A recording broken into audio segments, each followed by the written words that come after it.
आजच्या भागामध्ये भारतातील पहिली महिला अभियंता ललिता म्हणजेच अय्याला सोमयजुला ललिता यांच्याबद्दल थोडेसे.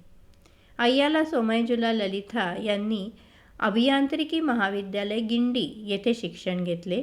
शेकडो मुले असलेल्या या महाविद्यालयात ती एकमेव मुलगी होती, पण त्याही काळात कोणीही तिला अस्वस्थ वाटू दिले नाही.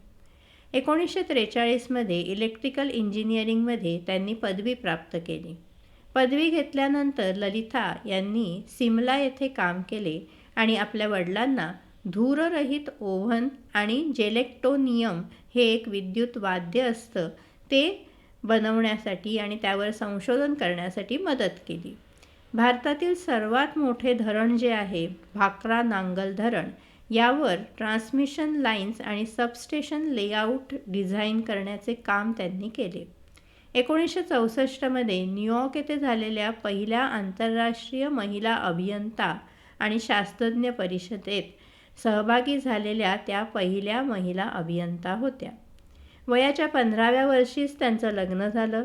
1937मध्ये मुलीला जन्म दिला. त्यानंतर दुर्दैवाने 4च महिन्यात त्यांच्या पतीचे निधन झाले.